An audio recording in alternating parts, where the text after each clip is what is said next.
جو ہم برداشت نہیں کر سکتے، اس لیے تم لوگ یہاں سے چلے جاؤ۔ آپ رحمۃ اللہ علیہ نے فرمایا کہ اور بھی تو اتنی دنیا آتی ہے، ہمارے پانی لے لینے سے کون سا کوئی کمی آ جائے گی؟ لیکن وہ کہنے لگے کہ وہ سب ہمارے اپنے دھرم کے لوگ ہیں اور تم دوسرے دھرم کے ہو، آئندہ تم لوگوں نے تالاب کو ناپاک کیا تو ہم سختی سے پیش آئیں گے۔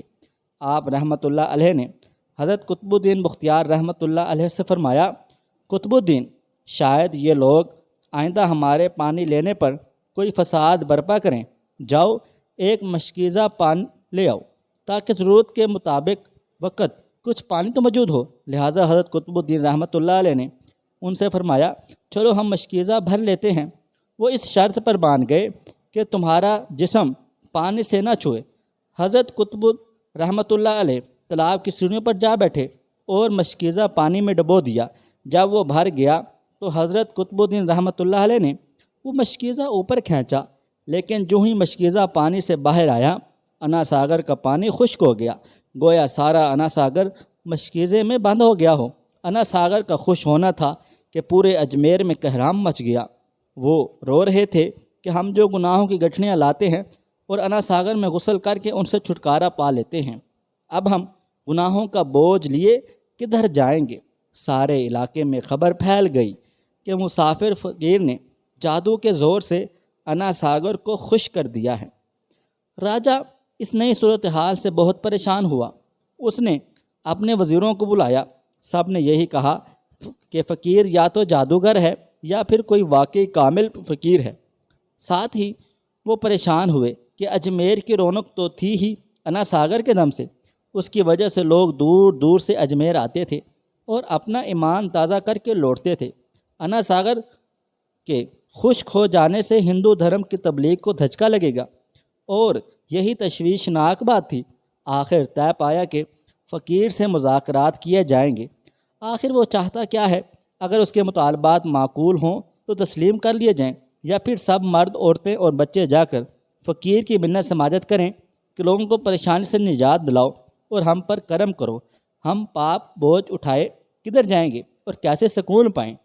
یہ تجویز زیادہ آسان تھی، لہٰذا تمام لوگ بابا صاحب رحمۃ اللہ علیہ کے پاس آئے اور بولے، بابا تم بھی وضو کر لیا کرو، لیکن بھگوان کے واسطے ہمارا اناسگر ہمیں واپس لوٹا دو۔ آپ رحمۃ اللہ علیہ نے حضرت قطب الدین رحمۃ اللہ علیہ سے فرمایا، جاؤ قطب، مشکیزہ واپس تالاب میں ڈالاؤ۔ جو ہی مشکیزہ تالاب میں الٹا گیا، انا ساگر کناروں تک اچھل آیا۔ اس پانی نے کئی دلوں کو دھو ڈالا۔ ہندو قوم کی اپنی تاریخی کتابوں میں بھی ہندو مورخ اس بات کو تسلیم کرتے ہیں کہ اس شام 32,000 ہندو کلمہ پڑھ کر مسلمان ہو گئے۔ ان ہندوؤں کے مسلمان ہو جانے سے ہندو پنڈتوں اور عام ہندوؤں میں بھی غم و غصہ کا طوفان اٹھ کھڑا ہوا، اور وہ سوچ میں پڑ گئے کہ فقیر اگر کچھ دن مزید ادھر رہ گیا تو دیوتاؤں کا نام لینے والا بھی کوئی نہ رہے گا۔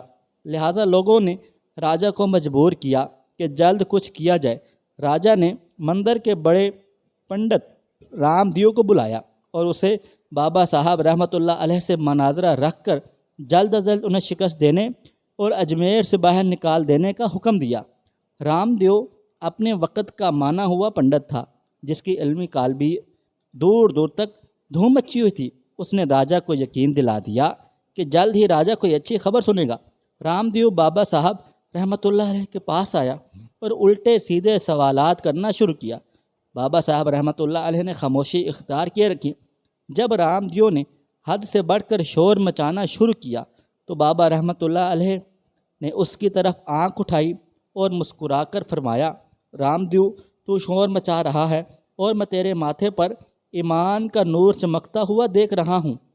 اس نگاہ اور لہجے میں جانے کیا جادو تھا کہ رام دیو قدموں میں گرا اور روتے ہوئے بولا، بابا، جس دھرم کے تم ہو اسی دھرم میں مجھے بھی شامل کر لو۔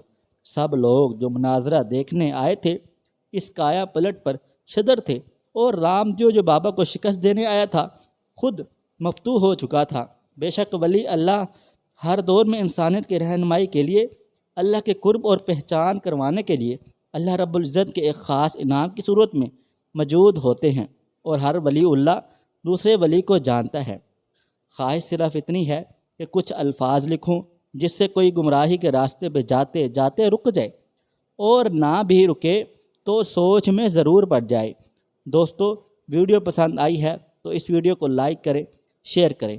اگر آپ نے ابھی تک میرا چینل سبسکرائب نہیں کیا ہوا تو ابھی سبسکرائب کر لیں، ساتھ میں بیل آئیکن کو بھی ضرور پریس کر لیجئے گا تاکہ نئی اپلوڈ ہونے والی ہماری ویڈیوز کا نوٹیفیکیشن آپ کو پر وقت ملتا رہے۔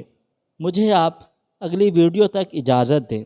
اللہ حافظ۔